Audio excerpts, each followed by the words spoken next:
கர்த்தருடைய பரிசுத்த நாமத்திற்கு மகிமை உண்டாவதாக.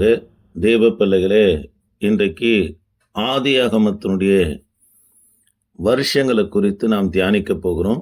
ஆதியாகமத்துடைய சரித்திரம் மொத்தம் 2283 ஆண்டுகள் உள்ளடங்கிய சம்பவங்கள் தான் ஆதியாகம நாட்களில் நடந்திருக்கிறது.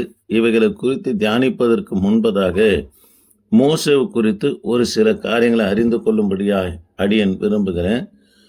ஆதியாகம புத்தகத்தினுடைய ஆசிரியர் மோசே ஆதியாகம புத்தகத்தை எப்பொழுது எழுதினார் என்று சொன்னால், வனாந்தர பயணத்தில் இஸ்ரவேல் ஜனங்களோடு சேர்ந்து 40 வருஷம் வனாந்தர பயணத்தில் எழுதப்பட்ட புத்தகம் தான் இந்த ஆதியாகமும் முடியும் போது யோசேப்புடைய மரணத்தில் முடிக்கிறது அந்த இடத்துல பார்க்கிறோம். தேவ பிள்ளைகளே, யாத்ராகமும் துவங்கும் போது மோசேவுடைய பிறப்புல இருந்து ஆரம்பிக்கிறது.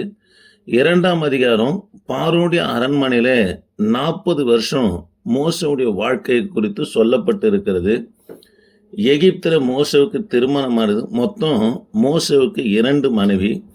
எகிப்தில் திருமணமான மனைவியுடைய பெயர் என்னாகமும் 12ஆம் அதிகாரம் 1ஆம் வசனத்தில் இருக்கிற எத்தியோப்பிய தேசத்து ஸ்திரீ என்று கொடுக்கப்பட்டு இருக்கிறது.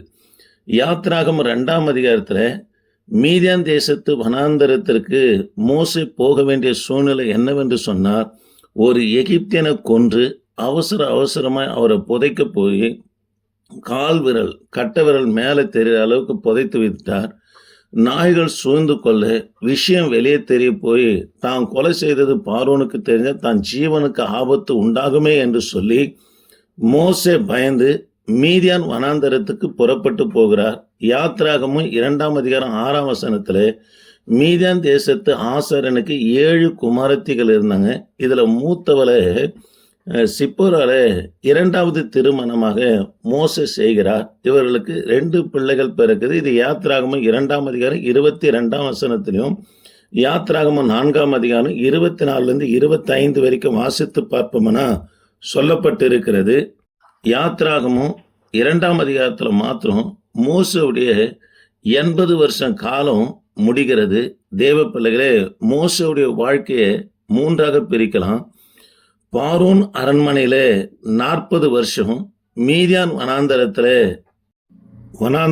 40 வருஷம், 3வது 40 வருஷம் இஸ்ரவேல் ஜனங்களே வனாந்தரத்தில் வழிநடத்தி கொண்டு போகிறார். தேவ பிள்ளைகளே, யாத்ராகமும் 3ஆம் அதிகாரத்திலிருந்து உபாகமும் 33ஆம் அதிகாரம் வரைக்கும் 40 வருஷம் மோசேது கடந்து போகிறது. உபாகமும் 44ஆம் அதிகாரத்தில் மோசேவுடைய மரணத்தை குறித்து சொல்லப்பட்டு இருக்கிறது. ஆகவே உபாகமும் 34ஆம் அதிகாரத்தை யார் எழுதினார் என்று சொன்னால் மோசே எழுதினார் என்று சரித்திர குறிப்புகள் சொல்லப்பட்டு இருக்கிறது.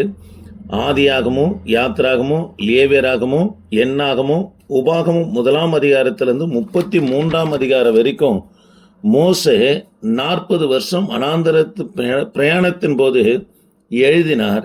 தேவ பிள்ளைகளே, யாத்ராகமத்தில் 33 அதிகாரம் வரைக்கும் தான் மோசேவுடைய காலங்கள் நடந்தது என்று சொல்லி பார்க்கிறோம். தேவ பிள்ளைகளே, ஆதியாகமத்தின் மொத்த நாட்கள் 2286 வருட கால சரித்திரம் மோசே எழுதினார். தேவ பிள்ளைகளே, கிரேக்க ஆசிரியருடைய குறிப்பு என்னவா இருக்கிறது என்று சொன்னால் 2350 வருடங்கள் ஆதியாகம கால குறிப்பு குறித்து சொல்லப்பட்டு இருக்கிறது. தேவ பிள்ளைகளே, ஆதியாகமும் 2286 வருடங்கள் கால குறிப்பு குறித்து அதிகார வாயிலாக நாம் பார்க்க போகிறோம். ஆதியாகமும் 1ஆம் அதிகாரம் முதல் 11ஆம் அதிகாரம் வரைக்கும் 2000 வருடங்கள் உள் அடக்கியது. 2வதாக ஆதியாகமும் 12ஆம் அதிகாரத்திலிருந்து 50ஆம் அதிகாரம் வரைக்கும் 286 வருட சரித்திர செய்திகள் உள்ள அடங்கியிருக்கிறது. தேவ பிள்ளைகளே, ஆதியாகமும் 1ஆம் அதிகாரம் இருந்து 11ஆம் அதிகாரம் வரைக்கும் 2000 சரித்திர சம்பவங்கள் சொல்லப்பட்டு இருக்கிறது. சுமார் 1500 மைல் சுற்றளவில் இந்த சம்பவங்கள் நடந்திருக்கிறது. தேவ பிள்ளைகளே, இது முழுவதும் மெசபதோமியாவை மையமாக கொண்டு நடந்த சம்பவம் தான் ஆதியாகமம் 1ஆம் அதிகாரத்திலிருந்து 11ஆம் அதிகாரம் வரைக்கும் என்று சொல்லி பார்க்கிறோம். இரண்டாவதாக ஆதியாகமம் 12ஆம் அதிகாரத்திலிருந்து 33ஆம் அதிகாரம் வரைக்கும் 193 வருட சம்பவங்கள் கானான் மற்றும் இஸ்ரவேலை மையமாக கொண்டு நடந்தவைகள் என்று சொல்லி நாம் பார்க்கிறோம். மூன்றாவதாக ஆதியாகமம் 37ஆம் அதிகாரம் முதல் 50ஆம் அதிகாரம் வரைக்கும் 93 வருடங்கள் சம்பவங்கள் எகிப்தை மையப்படுத்தி நடந்தவைகளாக இருக்கிறது. ஆக தேவ பிள்ளைகளே, ஆதியாகமத்தில் முக்கியமாக 3 இடங்கள் இடம்பெறுகிறது.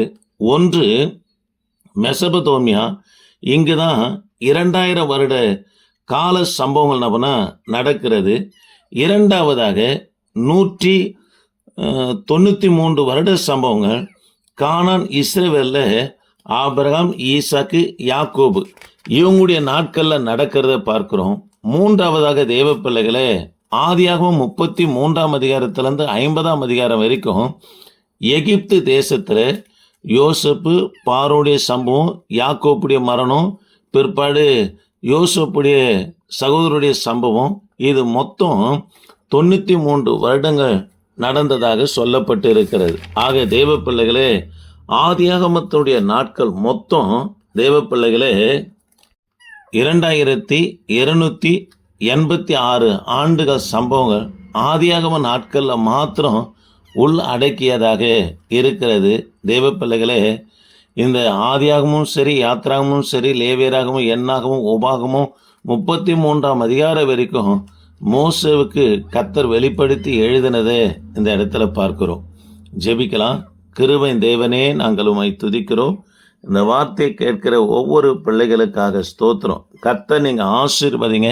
தொடர்ந்து உமது கரம் கூட இருக்க உதவி செய்யுங்க. இயேசு நாமத்தில் ஜெபிக்க நல்ல பிதாவே, ஆமேன்.